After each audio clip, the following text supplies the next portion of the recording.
Hello, everyone, and welcome to Your Mind, Your Reality, Your Results, a weekly live show where I speak with an expert in the subject of mindset so you can change your mindset and ultimately get the amazing results that you want. I'm so excited to welcome Larry to the show today.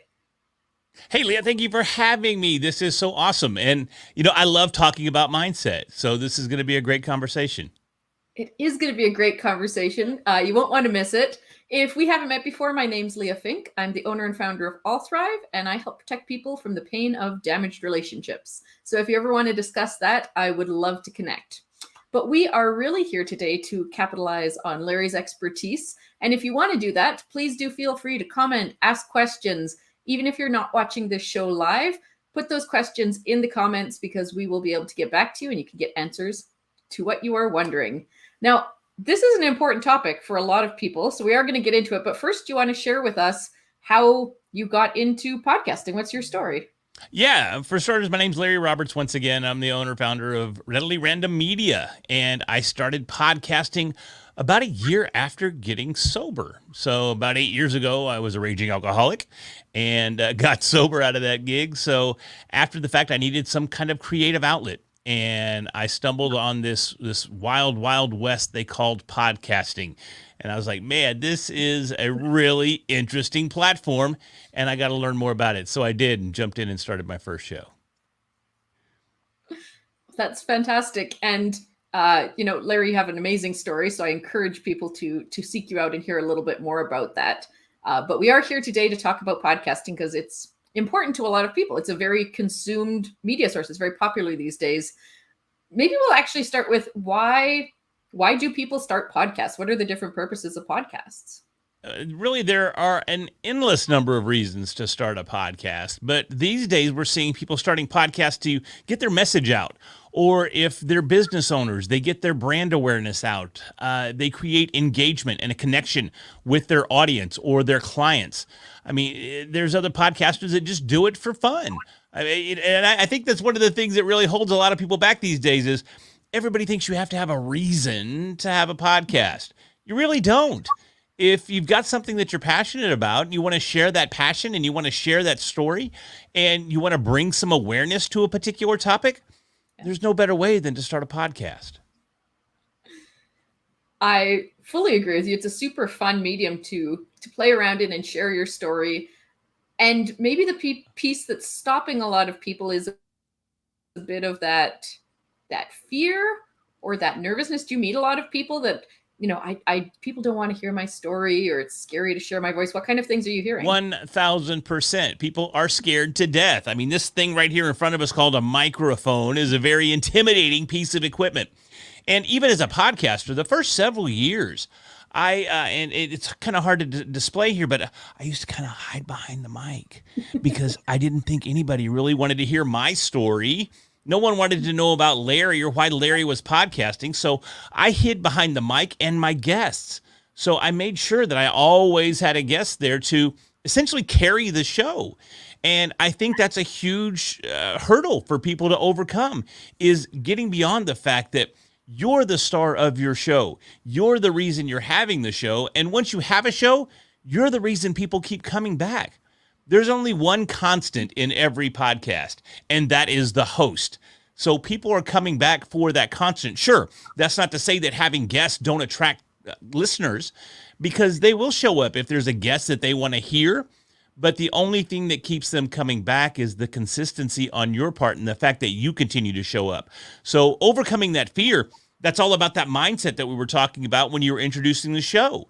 It's getting that mindset in place that says people do want to hear you. People do want to know your story. People do want to learn more about why you're doing what you do and why you're so passionate about whatever your subject matter happens to be. Well, you're definitely speaking with a lot of passion. I think people can hear that. I love it. And I appreciate that you're not fully calling me out for having guests on my show. That's good. Not at all. I mean, guests are great. And that's honestly, an interview podcast is one of the most common forms of podcasting out there. It's also one of the easiest because it gives us that buffer. It takes us out of the limelight and it does shine the spotlight on the guest. And we just have to find, as podcasters, we have to find that balance. We have to find the way to highlight our guests, but at the same time, we got to shine a little bit as well. And it's still something that I struggle with to this day. I have a hard time talking about myself, even though I'm on a podcast talking about myself right now. On my podcast, I have a hard time talking about myself because I almost don't feel that it's fair to my guests to share my stories because they're there to share their stories. So that can be very, very intimidating and very hard to find that balance. But with repetition and with technique and with tons of practice, we can find that happy medium and all be excellent podcast hosts. I mean, you've given me something to think about, certainly, of how I show up. I can very much empathize with that piece of, I brought this expert in. I don't want to be talking over them and using up the time, because people do have these amazing stories, these amazing skills to share. So that's a really good thing for people to keep in mind. I guess one of the other pieces I'm wondering with how people are afraid of podcasts is, I think a lot of people have an expectation of what you need. Like, what do I need to start a podcast? Do I need certain equipment? Does it need to be a certain length? Like, all of those questions. What do you think is the bare minimum for podcasting? This right here. This little device right here. Yeah, just your phone works. I mean, it gets the point across. There are apps that you can download. One's by Dolby, as a matter of fact, that you can download on your phone, and you can record directly on your phone. And there's processing in the app that makes you sound phenomenal. Now, some people will use voice notes as their recording option for their podcast on their phone. It's not going to sound quite as good as an audio type app, but it still works. When you're getting right out of the gate, you don't have to have some cat daddy setup with a high-end camera and a Rodecaster Pro and the Shure SM7B mic that we see all the cat daddy podcasters using. You can come right out of the gate with a USB microphone and your phone. It's really, really simple, really straightforward. Then all you need to do is find a podcast host, and that's who actually hosts your media. Get yourself a podcast host. There's several free options out there for beginners, whether it's Anchor or there's others out there that have free options as well. Get you a host, upload your MP3. It's just your audio file. And guess what? You have a podcast. It's that simple.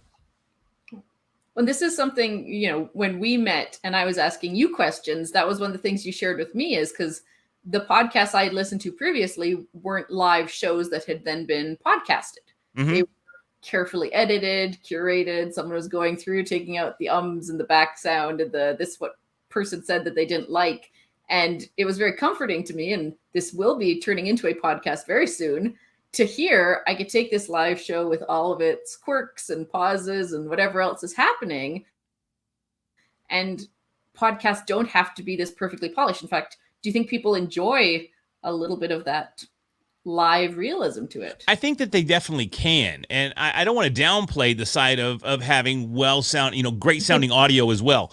Yeah. But at the same time, the more we personalize the experience, and that's what we want to focus on, is creating an experience for our listeners, or in this instance, for our viewers, because the definition of a podcast is evolving as well. A podcast traditionally is an audio only format, but I'm one of those weird guys too that consumes his podcasts on YouTube or on Spotify, watching the video. I love consuming my podcast with the video content because it creates that experience. It creates that emotional connection. And that's where having, I don't want to say subpar, but not overly edited audio comes into play. Because you're presenting yourself, you're telling your story, your listeners are getting to know you. Now they're hearing you in your natural environment. They're hearing you how you talk. They're not picking up on this polished voice that's out there telling them about how to listen to a podcast. They're just listening to somebody have a conversation, and they can relate to that. And that's where the video and just having a natural, free-flowing conversation comes into play. And you have the most gorgeous voice too for podcasting. So also, don't be afraid if your voice is not quite as baritoted, silky, or whatever it is as Larry's. Thank you for that. I'm equally embarrassed now. Thank you. I'm good. So. Well, I know a lot of our audience is on LinkedIn, and most people on LinkedIn are looking for things that will support them in the business sense. So you spoke earlier, podcasts, they could just be a happy-go-lucky. I want to share my story. I want to share fun things. But generally, when people are wanting to do something for their business, first of all, it's a time investment, even, a minor money investment, even to start all of these pieces. What should people be thinking about if they're thinking about starting a business-specific podcast? Well, for one, it's one of the most crowded categories in all of podcasting is the business space. So if you're starting a business podcast, you're going to want to niche it down. You're going to want to think about one aspect of either business itself or your business in particular. And then you're going to want to find a category within iTunes that best suits that particular niche. For example, within business on iTunes, which is where most of the podcasts are consumed, Spotify, there's rumors that Spotify is taken over ahead of Apple, but I haven't seen anything necessarily to prove that just yet, but they're awfully close. But regardless of that fact, Apple and iTunes or Apple Podcasts, they still dictate the industry. So they tell us how our podcasts are categorized. And within iTunes or Apple Podcasts, there's 110 different categories that you can put your podcast in. So you want to make sure that in an effort to eliminate all the other noise that's out there, you find the category that's the best fit for your subject matter. So that's really, really critical there. For example, in the business space, there's 30 or 40,000 podcasts that are out there in the business category. However, if you have a business/investing type podcast, there's less than 12,000 podcasts in the business/investing category. So if I launch a business podcast, do I want to put it out here in the sea of 40,000 other podcasts? Or do I want to kind of minimize that noise and make it as advantageous for me as possible when it comes to people discovering my podcast by going into a more focused, niched category? I'm personally going to vote for only competing against 12,000 as opposed to competing against 40,000. No, that's a really good point. And that's general business strategy is find your market, focus on it. And that's really helpful to know about iTunes, which group to look for and how to niche that down. The other part with business that comes to mind when you think about that is your personal branding as a podcaster, right? Like I know you have, for example, your red hat, the infamous. So it's, for these visual type podcasts, you have that, but also what are some good things to have consistent or to kind of show your brand in your podcast?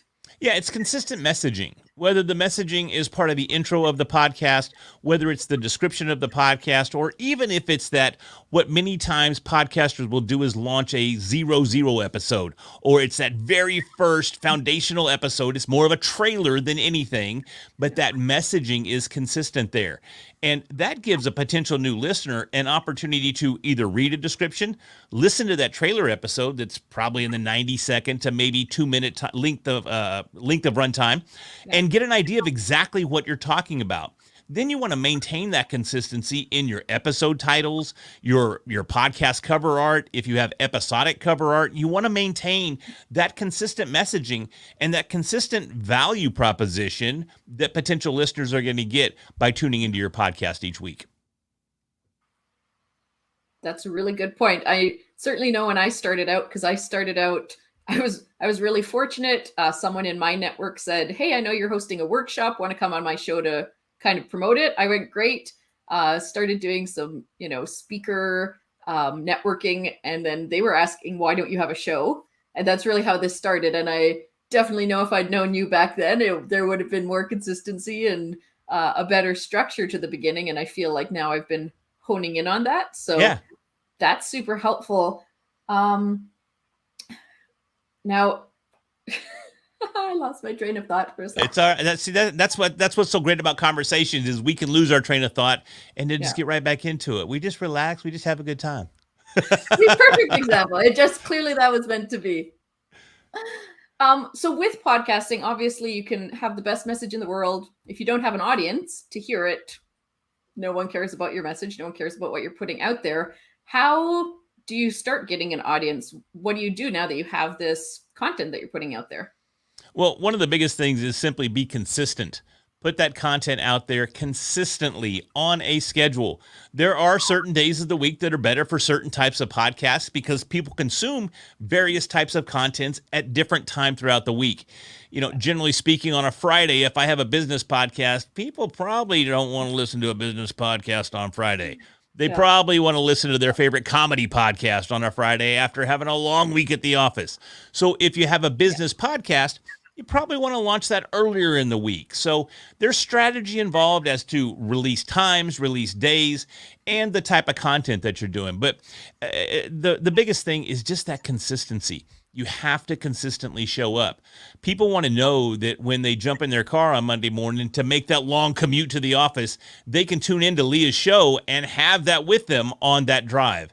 And if it's not there, they get disappointed. And too many times if we disappoint our clients or our listeners, in this case, they are our clients, they tend to go someplace else. So consistency and dependability, those are huge when creating content. Totally. And that's, I think, all social media as well. Any output that you're putting, try to make it consistent. We're learning that lesson together. We both have a fantastic mentor, Virgil Leva, who's been giving us some feedback about our social media, which has been fantastic.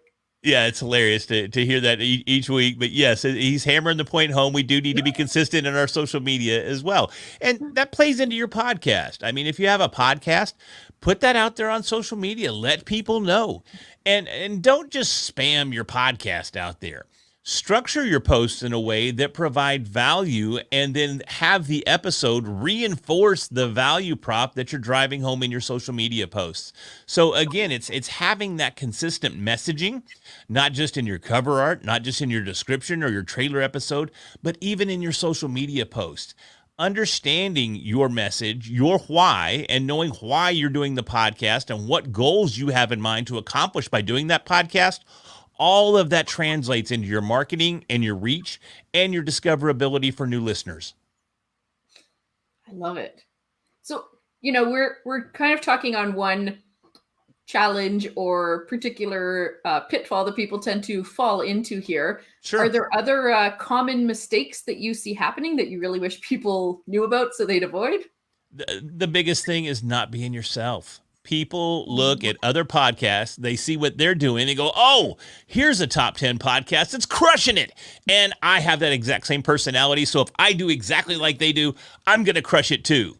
And I'm sorry, but that is incorrect. So, and I had to learn that the hard way because I did that. I heard other people doing certain things on their podcast with certain types of intros and certain types of energy or certain types of even interview styles. And I tried to adopt those. I mean, I take John Lee Dumas, for instance. John Lee Dumas of Entrepreneur on Fire. JLD, he's one of the kings, man. He's one of the old school podcasters, and he's got a style that is unique to John Lee Dumas. But old Leah saw what he was doing, and, John Lee Dumas, he tempts you, too, because he publishes his financials on his website every month. So you see how much Entrepreneur on Fire is bringing in. So as a potential wannabe full-time podcaster, you can see those numbers and go, man, it's working for him. If I do exactly what he's doing, it's going to work for me. And that couldn't be the opposite of the truth. I started emulating JLD. I tried to do exactly what he was doing, and I failed miserably because I'm not JLD. I'm Larry. So that's what I had to tune into. And I think that's a big lesson and one of the hardest lessons for new podcasters to learn. Well, I would be quite sad if you weren't Larry. I like Larry. Well, thank you. I appreciate that. I appreciate you having me here today. Well, I appreciate you being here. Based on what you're just saying, maybe something that would come up and something I'm contemplating right now, because I'm in this process of going to the audio, is intros and outros. Yeah. Is there a good resource for them? Do you have guidelines for what people should keep in mind when they're making them? I think especially for an intro, it should be shorter. A lot of times people have these lengthy intros, and you have to grab attention and you have to grab it quick these days. So I tend to recommend 20 to 30-second intros at the longest, and then just get down to it. Get into the heart of the matter and start interacting with your guest or delivering the message or whatever it may be that you're doing on your show. But I would recommend a shorter intro over a longer intro. Additionally, and this is something that I do, I have a professional voiceover artist do my podcast intro. It was something that I wanted to separate my tone from their tone. I think they have a more welcoming type tone to their voice. It's not quite as aggressive and as loud as Larry. So it's a little bit different, and it sets the tone and it kind of sets the pace for everybody. So I would recommend looking into something along those lines. You can get a professionally made demo for a few $100s, and it's a massive investment up front, especially for a brand new podcaster. I understand that, but it's also something that can set you apart in a vast sea of, well, just as an FYI, there's about 2.2 million podcasts out there right now. So that's a lot of podcasts, and we want to do everything we can to set ourselves apart and up that discoverability option for ourselves. Oh, and I didn't answer the outro. Now for the outro. I'm sorry, go ahead. No, go ahead. Outro. Okay. I was going to say something about the outro there. But I think in the outro, although you want to have consistency, again, there's that consistency word. We want to have consistency on the outro as well. But one of the key things there, too, is you want to have a CTA, or for those in the know, a call to action. You want to make sure that you have a call to action there. If you ever watch a YouTube video that's by an independent creator, and even some of the more top-end creators, there's always that call to action to hit that subscribe button. And you want to do something similar with your podcast. You want to inspire and you want to ask people to sign up, to subscribe, to follow. Different platforms use different terminology, but the gist is the same. Follow my show, subscribe to my show so I can bring you content each and every week. Awesome. I was going to ask with the intro really quick, a clarifying question. Yeah. Because you mentioned you both want to really jump in with your guest, but also, if you're getting this, voice actor, voiceover artist to introduce it, the intro, though, is still a consistent thing. You're not having someone every week say, and this week we're talking to Jamie, we're saying this show is about this. Is the idea behind the intro? Well, that's definitely an option. You can definitely take that route. One of the things that I do to kind of set myself apart is have a professionally produced voiceover artist come in and do my intro. But that's not the only way to do it. And that's kind of the thing with podcasting and any kind of content creation. Different methodologies work for different individuals. So although I may suggest the fact that we have a professionally polished introduction with a voiceover artist doing it, it may work for you to do it yourself. You may want to read in the guest. You may want to have just jump in there. Maybe you just have a little bit of audio branding on the front. Maybe it's just a short jingle and you jump right in. There's so many different ways to do it. And a lot of the times we find what works and what doesn't work by doing that A/B type testing. I mentioned YouTube a minute ago, and that's huge, especially when it comes to doing things like thumbnails on YouTube. One thumbnail may work for someone else, and for your audience, that particular thumbnail may not work. So for my audience, it seems to be that the professionally voiceover intro, it works for my audience. That may not necessarily work for your audience as well. So you have to be open-minded to trying different things and see what really works and resonates with your listeners. Totally. Well, I love that because, in my work helping people with relationships, a lot of what we talk about is feedback. Sure. So do you find that you get a lot of feedback from your shows of people saying, hey, I wish you would do this, or I love this topic? Or is a podcast forum a harder place to get that kind of feedback? It's a little bit more difficult than, say, and here I go again, on a YouTube channel, because you have comments built in. Now, if you are driving your audience to a particular location, like particularly your website, and you're publishing episodes as maybe a blog post, and you have that opportunity for that engagement with your audience there, then great. A lot of podcasters will also launch maybe Facebook groups, or they'll have something on LinkedIn where they post their episodes, and you get that engagement there. Engagement with your audience should always be a goal. That lets you know that what you're doing is working. It's resonating with people, and you're not just talking to thin air. So having that engagement should always be at the forefront of our thought process and one of our biggest goals. Fantastic. Well, and that engagement speaks well, too, to the call to action that you mentioned. 100%. You want this to serve a purpose to you in the bigger picture. And so even for those people that aren't doing a business show, if you're doing this as a fun way to connect with people, would you recommend that they also have some sort of call to action? Oh, I definitely would, because, unless you're just doing a podcast just to kind of hear yourself talk, you're going to have some sort of goal in mind. And the way to achieve that goal is through that call to action. People need to be kind of poked and prodded and led a little bit. So if you want them to take some sort of action, we have to ask them to do that. So I always recommend having some sort of call to action to support your goals for your show. Awesome. Well, I feel I've reached the point of maybe I don't know what I don't know. Are there other topics that I've missed that you really like covering when you're teaching people about podcasting? I think as far as getting a podcast off the ground and understanding the basics and some of the thought processes that go into launching a new show, I think we've done a pretty good job of skimming the surface on those types of things. Granted, there are intricacies to every aspect of podcasting. We could do an entire episode of your podcast or your show here, if we don't want to call it a podcast. We could do an entire episode on intros and outros. We could do an entire episode on writing content for the podcast or interview techniques or hosting. It gets deep. It gets deep quick. But you don't have to go that deep in order to get your show off the ground. So I think we've laid a pretty solid foundation here, but I'm always open to answering any kind of questions or interacting with your audience and helping any way that I can. Well, I very much appreciate that. And that's very in line with what you do as well. Like, what do people come to you with? Do you find a lot of people come to you with a podcast that's already created and you're helping them refine and edit? Do you find a lot of people are coming to you from this point of, I've done nothing, teach me, great guru? Well, I tend to focus, and although I do provide those types of services, I do podcast audits quite regularly. That's one of my hottest items that I offer up, is doing a podcast audit where we go in and we take a look at every aspect of the podcast. And I typically end up handing back about a 7 to 10 page document that breaks down all the details of your podcast and some things that you might want to put a little thought into. So it's a very, very thorough research and investigation into an existing podcast. But honestly, my biggest focus is helping small to mid-sized businesses, organizations, and brands launch branded podcasts. That's really where my focus is, and that's tends to be what I focus on the most.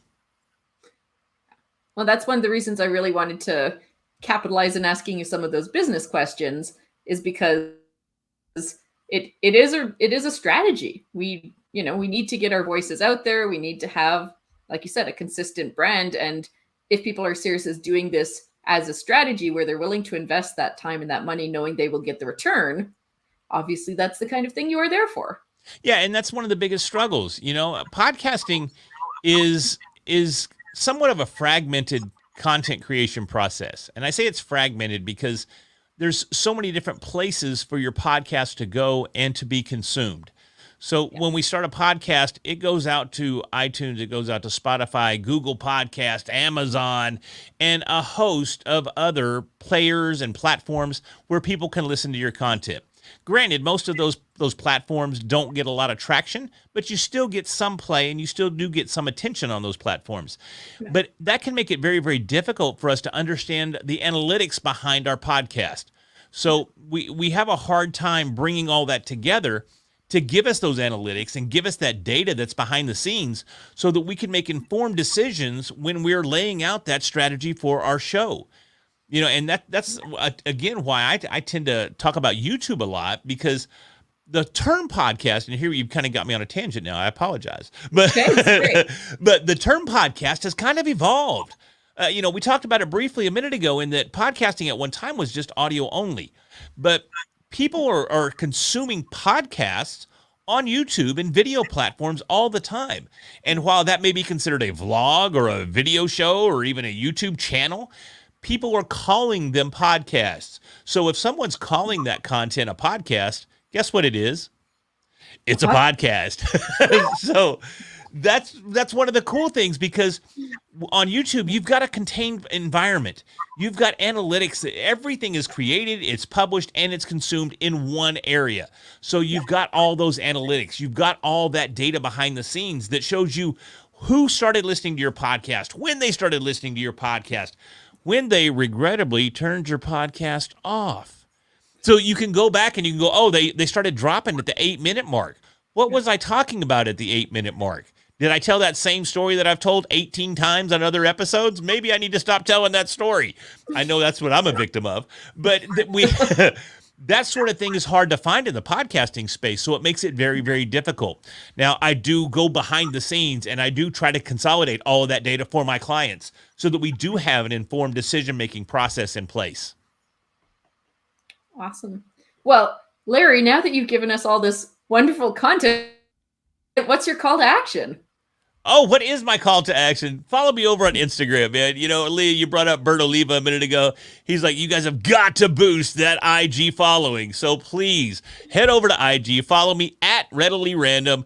Go ahead, give me a follow, and I promise I will post consistently and regularly. And if I don't, Leah will be on me. Bert will be on me. I'll hear about it every week in our mastermind session. So come follow me on Instagram. I love it. And we will make sure too that your Instagram and your email will be in the comments. So if people do want to reach out to you, if they have questions, you've certainly been generous as I've asked my questions about the show, and I really appreciate it. And just thank you so much for being on the show today. Cool deal. Thank you so much, Leah. It's been a lot of fun, and I've had a blast. So thank you. Me too. And thank you so much for joining us. We'll see you next week.